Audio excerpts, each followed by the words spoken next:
नमस्कार। तो आज मैं आप लोगों के सामने एक नया वीडियो लेकर के आई हूँ, हमेशा की तरह नार्सिसिस्टिक पर्सनालिटी डिसऑर्डर के ऊपर। अगर आप मेरे चैनल में नए हैं तो प्लीज़ सब्सक्राइब करना मत भूलें, शेयर करें, ज़्यादा से ज़्यादा लोगों से सब्सक्राइब कर दीजिए। अवेयरनेस फैलानी बहुत ज़रूरी है इस बारे में, तो प्लीज़ हेल्प करें मेरी अवेयरनेस फैलाने में। वीडियोस मैं अवेयरनेस के लिए ही कर रही हूँ ताकि ज़्यादा से ज़्यादा लोगों तक मैं पहुँच पाऊँ। और मैं स्पेशली थैंक करना चाहूँगी अर्चना जी को, जिन्होंने मुझे सुपर थैंक्स दिया है हमारे चैनल को। थैंक यू अर्चना जी। और आपके कमेंट्स भी पढ़े हैं मैंने। कोशिश करेंगे उस बारे में भी डिस्कस करें और उन बातों को भी दोहराएं। आपको मेरे कुछ आंसर्स तो आपको मेरे कुछ वीडियोस में मिल जाएंगे। तो देखिए क्या होता है कि मैं चाहे कितने भी वीडियो बना लूँ या आप कितने भी नार्सिसिस्ट के ऊपर वीडियो देख लें, एक बात ये है फिर भी ऐसा लगता है जैसे कुछ समझ नहीं आ रहा है ना। फिर भी ऐसा लगता है कि नार्सिसिज्म समझ में क्यों नहीं आ रहा है। हमें को एक बार लगेगा सब समझ में आ गया और फिर अचानक अगले ही पल हमें ऐसा लगेगा हमें कुछ समझ नहीं आ रहा है। तो ये एक बहुत बड़ी प्रॉब्लम है नार्सिसिस्टिक पर्सनालिटी डिसऑर्डर के साथ।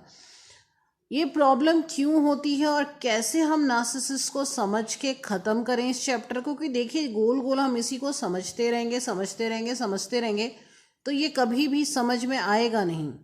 और कुछ कॉमन हरकतें होती हैं इनकी, ये बहुत ही कॉमन, बहुत ही, ये एक्चुअली हमारा ही दिल नहीं मानता कि ऐसा हो गया है। वो तो वही बहुत ज़्यादा इंटेलिजेंट वाली हरकतें नहीं कर रहे होते हैं, वो सेम वही चीज़ें रिपीट कर रहे होते हैं, वही उनकी घिसी पिटी उनकी रिकॉर्डर की तरह उनकी वही हरकतें रिपीट होती हैं। वो क्या नया हरकत कर देते हैं जिसमें हम कंफ्यूज हो जाएं? वो कुछ भी नया नहीं करते, तो सेम वही साइकिल में उसी तरह की हरकतें रिपीट करते हैं। पर फिर भी क्यों ऐसा होता है कि हमें ऐसा लगता है समझ नहीं आया, फिर एक वीडियो देखेंगे, फिर ढूंढने की कोशिश करेंगे, फिर समझने की कोशिश करेंगे, क्योंकि हम लोग इतने अब्यूज़ के आदी नहीं होते। हमें इतना इतना अब्यूज़ हमें समझ में ही नहीं आता कि ये क्या हो रहा है। हम कंफ्यूज हो जाते हैं उस वजह से, और इस वजह से हमको कंफ्यूजन काफ़ी हो जाती है कि ये क्या हो रहा है और किस तरीके से हम इससे बाहर आए। तो ये क्या नार्किस आज का जो वीडियो है वो ये है कि क्या नार्सिसिस्ट बहुत इंटेलिजेंट होते हैं, क्या उनका आईक्यू लेवल बहुत ऊपर होता है। ये आज का जो टॉपिक है इस पे ही हम बात करना चाह रहे हैं। तो पहले तो मैं ये बताऊंगी कि मैं कैसे नार्सिसिस्ट के बारे में आप लोगों से बात करती हूँ और कैसे मैं उन्हें समझती हूँ। देखिए मेरी लाइफ में भी बहुत सारे नार्सिसिस्ट हैं, बहुत सारे नार्सिसिस्ट हैं, और बहुत साल मैंने उनके साथ बिताया है। और अभी मेरी खुद की एज इतनी हो गई है कि मैं आप लोगों को अनुभव बांट सकती हूँ, मैं आप लोगों को बता सकती हूँ कि हाँ इससे उलझ के इससे क्या होता है, बार बार वही क्या साइकिल चलता है और कैसे उससे बाहर आते हैं। क्योंकि ये सब चीज़ें मैंने फेस करी हैं और उनसे बाहर निकलने की कोशिश में बहुत हद तक मैं कामयाब भी रही हूँ। तो वही बस अपनी एक जर्नी आप लोगों से शेयर करना चाहती हूँ ताकि आप लोग मेरी तरह बहुत समय ना बिताएं उस चीज़ में, बहुत जल्दी आप लोग उस चीज़ से बाहर आ जाएं। इस वजह से मैंने, क्योंकि बहुत साल बिताए हैं उस चीज़ में, बहुत साल लगा है मुझे उस चीज़ को समझने में, जानने में और उससे बाहर आने में। तो मैं ये कोशिश कर रही हूँ कि आपके उतने साल ना लगें, आपको उतना समय ना लगे और आप लोग जल्दी उस चीज़ से बाहर आ जाएं। हाँ एक बात है, मैं नार्सिसिस्ट के साथ ही रही, मैंने उनको उनके साथ रिश्ते निभाए हैं और मैं रही हूँ। मैंने कुछ को छोड़ा, कुछ के साथ निभाया, तो इसलिए मैं इन प्रश्नों का भी जवाब दे पाती हूँ कि कैसे छोड़ना है और कैसे रहना है। क्योंकि सभी कुछ मैंने अपनी ज़िंदगी में खुद देखा है, अनुभव किया है और वही मैं शेयर करती हूँ।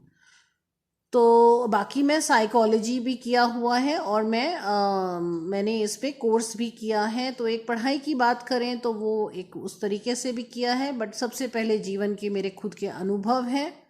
और एक बात है कि समय से और ज़िंदगी से बड़ा कोई टीचर नहीं होता और कोई अनुभव से बड़ा आपको सिखा नहीं सकता। तो वही बात है, आपके अपने अनुभव आपको बहुत बड़ा ज्ञान देते हैं, फिर हम उसको और समझने के लिए हम कई बार उसको और समझते हैं, बट सबसे बड़ा ज्ञान तो हमारे अनुभव ही हमको दे जाते हैं। तो एक हमने ये बात बोली कि क्या नार्सिसिस्ट बहुत इंटेलिजेंट होते हैं, तो नहीं, नार्सिसिस्ट इंटेलिजेंट नहीं होते हैं। वो वही घिसा पिटा एक रिकॉर्ड की तरह बजते रहते हैं, उनके कुछ वही सेंटेंसेस, वही हरकतें जो उन्होंने बचपन से लेके वो आखिरी तक, मरने तक करते हैं। तो वो वही हरकतें हैं, कुछ नया नहीं होता है, इसलिए हम बोलते हैं वो बदलते नहीं हैं और वो इंटेलिजेंट भी नहीं होते। उनका वही घिसा पिटा एक रिकॉर्ड की तरह वो करते रहते, कुछ हरकतें उन्होंने बचपन में सीख ली हैं और वही वो करते रहते हैं। वो इंटेलिजेंट नहीं होते। अगर वो इंटेलिजेंट होते, हाँ मैनिपुलेटिव बहुत होते हैं, बहुत ज़्यादा बातों को घुमा के करते हैं, इस वजह से लोगों को समझ नहीं आता। बट हम अगर बोले कि इंटेलिजेंट, तो मुझे नहीं लगता कि वो इंटेलिजेंट होते हैं। तो इसलिए उनकी ये मत सोचें कि वो बहुत इंटेलिजेंट हैं, बहुत कुछ उन्होंने आपको दे सकते हैं, उनकी इंटेलिजेंस से वो आप उन अपने को कम समझें, ऐसा नहीं है।